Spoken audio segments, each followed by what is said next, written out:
How's it, everybody? My name is Jay Metzger, and welcome to the first episode of Shoots.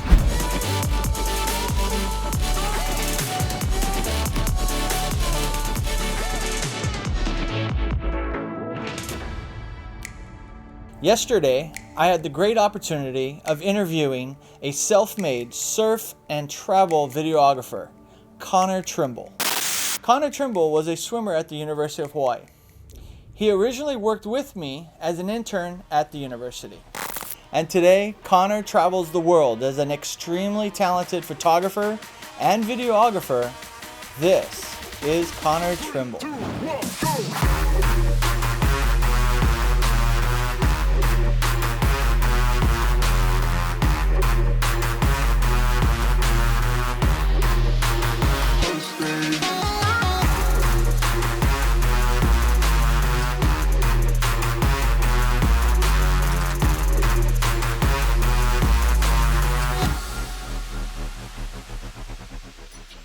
Tell me about your background, where you grew up, and how you came to Hawaii to become a professional videographer. Well, it all started like around Toledo, Ohio, where I grew up. I was born and raised there. And I just swam thousands upon thousands of laps inside of a tin box.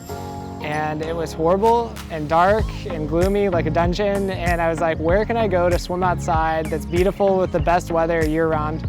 And that is the University of Hawaii at Manoa. And every morning I pretty much woke up, went to practice at 6 a.m. and we had a rainbow. So I would say I made the right choice. Rainbows were easily defined on Hawaii campus. Yeah, it's incredible. And where else could you swim in the pool and in the ocean in beautiful weather? Yeah, exactly. And like that's what ended up happening is when I moved here, I went to like Sandy Beach. I taught myself how to shortboard at Diamond Head, and I just became obsessed with the Hawaii culture, the lifestyle that Hawaii really offered, and I just never wanted to leave after that, and sorry to my parents, I didn't leave. What got you into a position where you are in now, right now, with videotaping, surfers, swimmers, documentaries? How did that evolve into what you're doing now? Well, my senior year of high school, actually, I tore my labrum in my shoulder, and at that time, I was one of the top recruits in the country, and lost all my scholarship offers. Essentially, I had to walk onto a team, but coaches were still willing to take a chance on me. But I needed another creative outlet at the time, so when I was recovering from shoulder surgery, I got really into painting and drawing, and then got back into swimming as I recovered, but I never went fast again. I was horrible in college. I'm sorry for the UH coaches. You were never the same. I was never the same, but I still loved the water, and I had this creative background, so it's like, how do I combine a creative background with being in the water all the time? And for me, that was being a surf photographer and videographer. I feel like for me, my base in photography started in sports because I worked under you. But the reason I wanted to work in sports is because I wanted to shoot sports like swimming where there's no recognition. It's really cool to capture athletes that are not as well recognized in their sport. So like for me, that was soccer players, that was swimmers, that was volleyball players. Water polo. Yeah, water polo. Like, I really liked the weird sports. Yeah. And because those athletes work just as hard as a football player, but they never get the same recognition, so I wanted to capture that for myself. And then I also had the goal of like shooting the Olympics immediately when I got into it, because I needed a competitive outlet for myself, because I wasn't doing well in swimming. Right. So fast forward, after interning for UH Athletics for 3 years, I applied for 150 jobs out of graduation. I had a 3.6, I graduated with honors, I had internships, I did everything everyone always told you to do. And the only job interview that I had was with Pepsi, and they told me I was too much of an entrepreneur. And so I took that as like a sign, and I started my own production company, essentially. And so right out of school, within 2 months, I got really lucky, and I scored Royal Caribbean, Canon, and Hawaii Magazine as clients. And so that kind of slingshotted me into a full-on career, because I was able to milk those names as clients and then pitch other companies and then teach myself about contracts and working with companies. And I really winged it my first year owning my own company. And I had no idea what I was doing. I was barely making rent. I was barely doing anything like that I could, just anything to scrap up, like cash for rent and staying in Hawaii. And then as time went on, I started getting paid more and like becoming more professional, working with producers. Now I hire people. I'm about to start a second LLC to have a lot more shooters underneath me. So I've been traveling all over the world. It's crazy, like how it's evolved over the past 2 years, 3 years that it's been now since I graduated and traveling the world, shooting amazing content. We're gonna actually have a funny story for you now that I'm on this like thought process. I don't know if I want this one. Well, I started with a T5, right? And it was 4 frames a second, and you're like, ooh, fast. Yeah, exactly. That's what you told me, and I thought you were crazy. And I was like, 4 frames. You're shooting like 10 with your 1DX. I was sarcastic, I think. And I was like, I was so mad shooting with the T5 that was so bad in low light. And you're like, why don't you just do slow shutter? And I was like, what's slow shutter? I just bought my camera, and so you taught me how to do slow shutter on people because I had such a crappy camera. I did not say that. Hey, it's okay. I said it. I had the crappy camera. I forced myself into your office and like learning all this. So, but I recently won an award from the Hawaii like Journalism Society for an article or like a spread that I did with Hanaho magazine. Oh, okay. And one of the highlighted photos was a slow shutter of a biker. And I was like, I remember I was hanging out of this window in a car on Maui shooting this, and is it a cyclist or a motorcycle? Cyclist, okay. yeah. They're doing this big triathlon thing, right. And so it was an article for Hanaho, slow shutter, and I remember like all the lessons that you were teaching me when we were shooting slow shutter. Right. And I'm like, wow, I really haven't like really shot that much slow shutter athletics since you taught me like 4 years earlier, 5 years earlier, whatever it was. And it was crazy because like that lesson came to fruition years later, and then I ended up winning an award for that article. That's awesome. Which is, yeah, it's crazy. That's fantastic. The slow shutter speed, the high shutter speed, you use it in the time that you need to. Yeah, I think it's like you use it to tell a story. Like, does it, like it showed, in that time it showed motion and how fast the cyclist is going, right, compared to a beautiful background that was still in focus. So like I was using it to try and show the cyclist within motion in that story of a frame. And right, I think that's what you helped teach me, is like, what can you show within a frame that's showing a story? So, and that's really carried over. What or who inspires you? Ooh, what or who? I could go with the cliches, the ocean, because it does inspire me, and like, I feel like every time I go freediving with my camera, there's something new that's down there that like intrigues me. Everything becomes silent, and it's one breath down there, and how long can you hold your breath, and like what can you capture? And that's always like really fun and motivating, challenging, inspiring. Like what can you get in the one breath? But there's a few guys like Ryan Moss, who's a water cinematographer, who helped me a lot in the beginning, just be more detail oriented and like knowing how to handle things, and like just seeing what he does and how he creates a story and the angles that he captures. Zach Noyle is a local Oahu surf photographer. He's incredible. He absolutely crushes every aspect in the water, and now he's pushing using an iPhone in big waves. Like, so he's always trying to push different mediums. And then there's this guy, Chris Burkhardt, who he shoots like the Northern Lights and surfers, and he's always looking at things in a creative, crazy angle and just pushing the envelope of what's possible, what's normal. And for me, I want to be somebody that does all of that. I want to create something crazy that people have never seen before, push the envelope of the human body or sport, and seeing what is possible out there. And that's the sort of stuff that like I love and like motivates me, and I want to capture, and like that's what all those guys are kind of doing. What are your strengths and what are your weaknesses? A strength is being able to swim in 30-foot waves, also being able to shoot from land and droning. I can pretty much do everything, whether it's stills or video, land or water. It doesn't matter. I'm able to shoot it all. That's also sometimes a weakness because you're spread too thin and not having as much of a specialty. Another thing that I do is a lesson from you is you taught me that memory was cheap, so I should let the photos fly. And sometimes it slows down my editing process because I took 10,000 photos instead of taking 1,000. So that definitely slows me down, but it's also good because some of those weird in-between shots that I take end up being some of my favorites. Like I took a random photo of a wave earlier this year. Nobody was shooting it. Everyone around me was pointing their cameras, looking for the next wave. the wave took a weird shape of a heart, and it was two frames were in this heart, and that was it. It was the crazy luckiest thing. I start shooting early and I hold on like a frame or two late on purpose, because especially when I'm shooting in the water, because you get these crazy reactions with like a water line and like the light and stuff. That's like this like bokeh, like out of focus type weird thing. And I've made prints out of that stuff and it's beautiful. Yeah. So it's this weird abstract art thing that's a mistake photo that I love. So that's something I'm into, but I know a lot of other people aren't.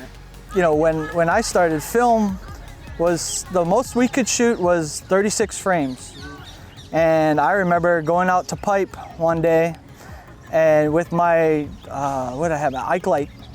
I had a diving housing. Yeah. That's all I had. I went out to pipe that one day, and I had 36 frames. 36. I don't have 4,000 like you can shoot now, or 10,000. I had 36 frames, and I wasn't alone. All those guys, Nick Pugai, Chris Dyball, all those guys, they all had 36 frames, and you were always jostling for the best position, not to get the other photographers in your shot, and you know, it was crazy. Yeah, you was gonna just like Photoshop guys out of your photo like we can now. We didn't have Photoshop back then, you know. It was you know, take it or leave it, you know, and those are tough, because not only are you swimming, but you're calculating how many frames you have left. Yeah. And when you're done and you got this huge swell coming in, you're ripping and you got 4 frames left, and you know, you're done. Yeah. And then you got to fight the surf going back in, because you only have 36 frames. Yeah. You got it lucky, man. You know, I mean, and now you got video. We couldn't do video with the still camera back then. Yeah. You know, and that's such the beauty of the technology nowadays, is that, you know, with these cameras now we can just switch it over and go, hey, I'm gonna shoot video now. Yeah. No, this will be a photo. Yeah. Those things, and you can frame grab from video. So it's kind of neat to see the progression, but like I've told youngsters like you and my other students, the first thing I ask them is that, have you had photography class? Did you take black and white? Yeah. And you take those black and whites because not to just take it, but you respect it more.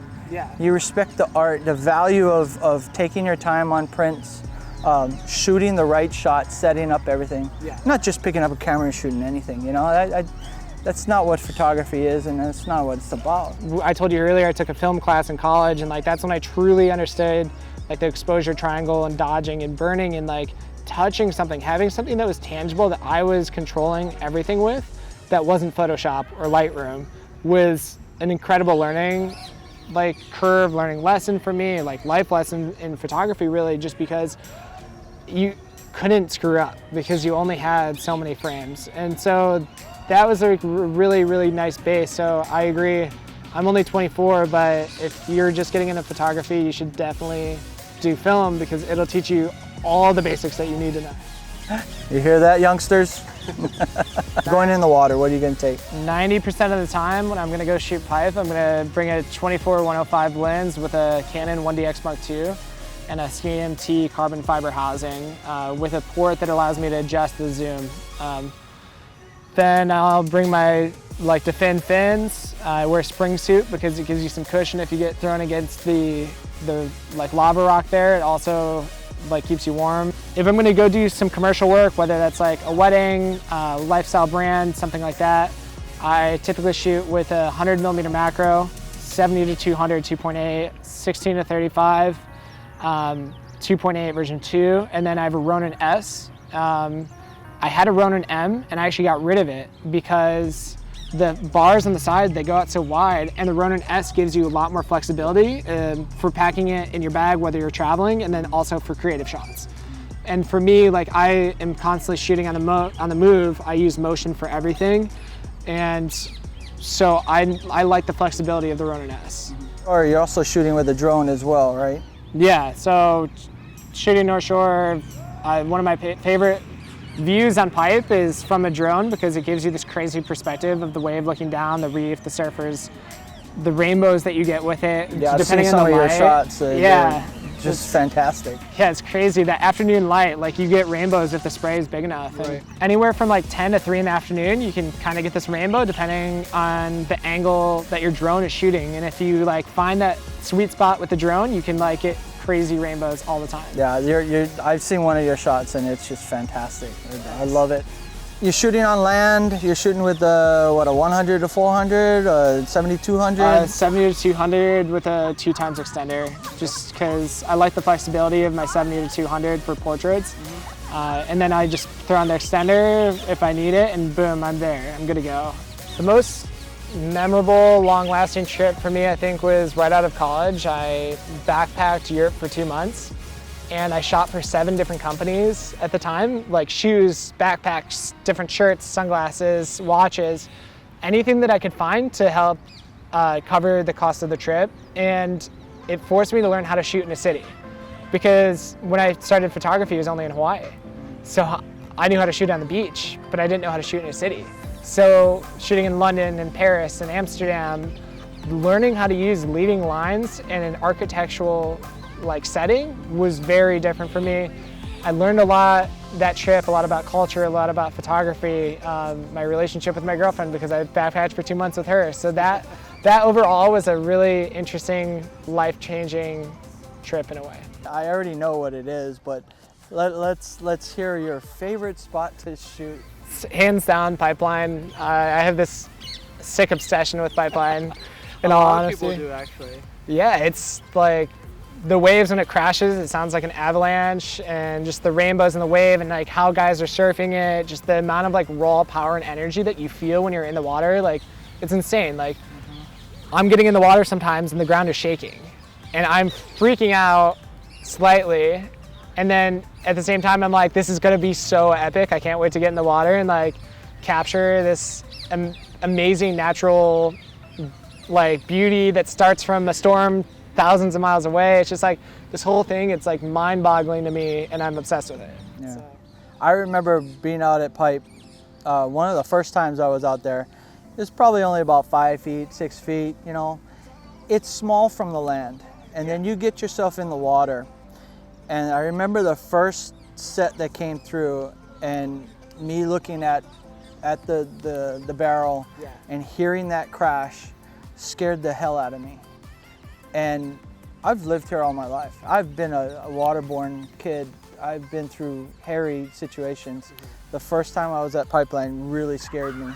Just hearing that sound. The next scary moment was going under.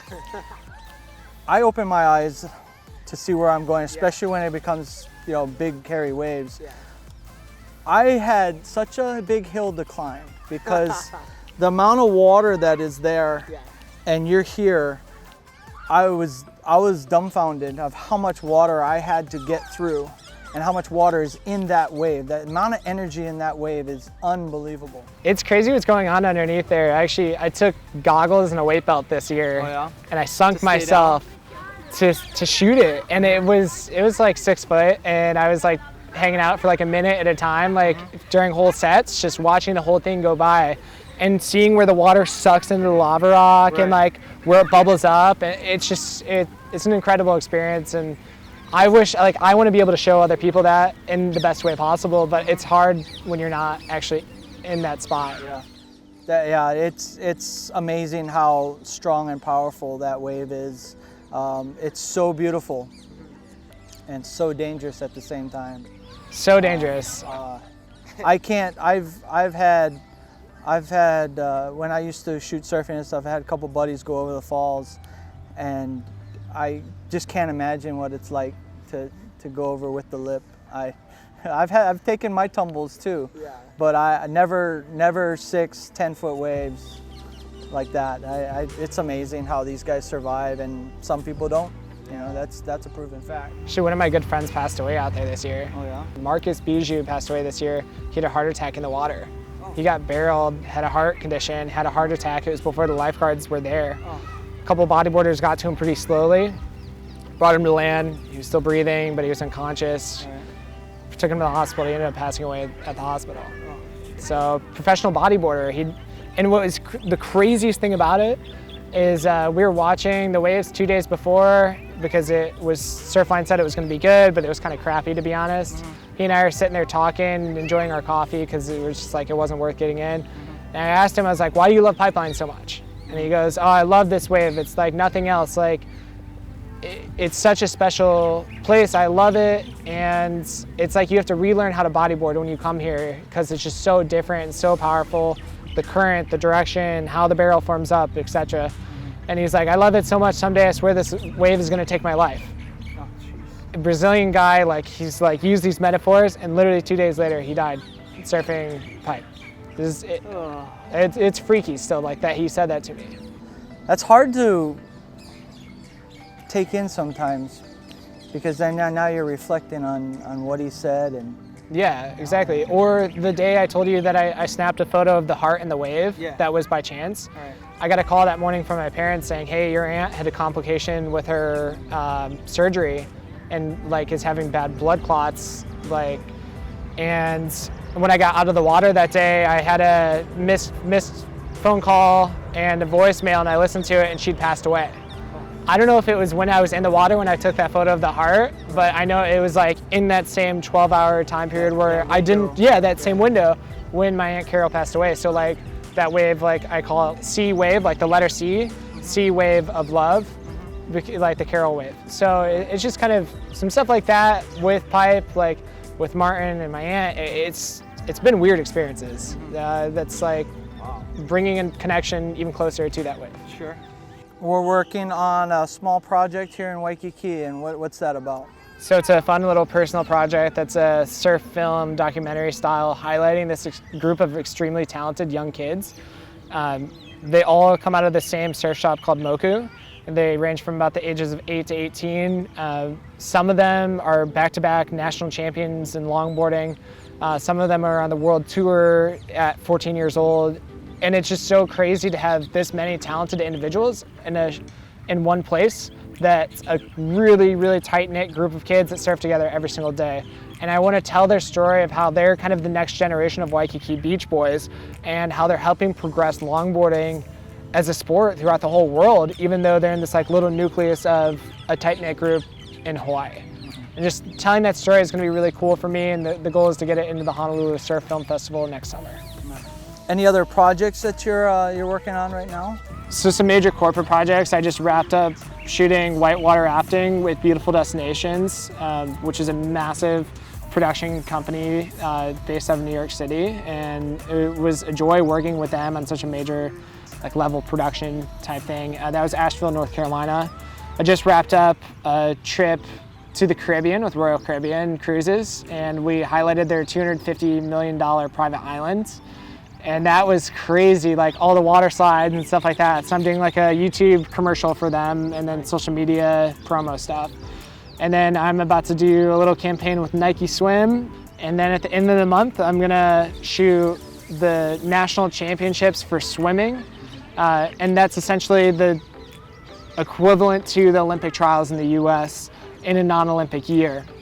So that's a huge deal, trying to further my goal of shooting the Olympics. And hopefully that progresses into me shooting in Tokyo next year. Favorite Hawaii movie? North Shore. Gotta be North Shore. Come on. I was gonna say 50 First Dates. Adam Sandler? Yeah. I love the guy, but come on. North 50 Shore First Dates, and then Forgetting Sarah Marshall is hilarious. That was good. And that's just I've shot. Me and my wife watched that so many times. That's a good movie. I've shot at Turtle Bay a lot, so like I'm very familiar with the resort. Yeah, so like I know like where all the scenes were from like shooting the like place. That's the kind of fun thing about movies that are shot in Hawaii. You can actually go there and stand in those areas, Like, this is where they shot this, and like shooting at Kualoa. Yeah. Yeah. But no, have you seen North Shore? Yeah. You did? Yeah, the kid from Arizona that's like out of place. Right. If the wave breaks here, don't be here. But that movie reminds me of you coming from where? Ohio? Ohio, yeah. Ohio, and look at you now. I mean, you're this huge surf videographer. And I don't know about that. Mr. Popular. And where'd you come from? Ohio. What? Are you crazy? It's crazy. There's actually like 4 or 5 surf photographer videographers from Ohio. Are you serious? Yeah, no, it's like when I say that, like, I thought that it would be a big deal, but everyone's like, Oh yeah. oh yeah, you're just like those 4 other guys over there who are also from Ohio. Are there other organizations that you help out with, like beach cleanup days and that kind of thing? Is there any? Yeah, so the biggest one that I'm connected to would be Sustainable Coastlines. I have a really good relationship with the CEO now, and then the core team essentially that like helps out with that. And I go to the cleanups that I can. A lot of times I've been traveling recently, but their goal in mind is to educate people on what they can do as individuals, and then also changing policies for major corporate companies to affect Hawaii in a positive way. So that's things like getting rid of styrofoam, getting rid of plastic bags in stores, sunscreen that kills the reef and stuff like that. And they're helping to educate people, and then they also organize these massive beach cleanups that thousands of people come to and really restore the beaches here in Hawaii. Okay, well, that's about it. That's all I have for Connor Trimble. If you have any more questions or want to go check out his website, go check him out at connortrimble.com.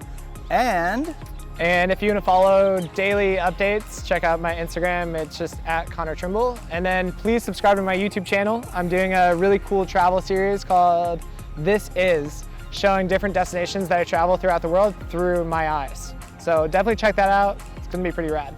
we'll have all the links and all his channels in the descriptions down below. So make sure you go over and pay a visit to the famous Connor Trimble. You got a great story. It's crazy. Okay, buddy. Thank you. All right, good to see you again. Thanks for coming. Of course. Special thanks to Warrior Printing for the great shirts that I've been wearing. Their website and social media links will be in the description. Shoots!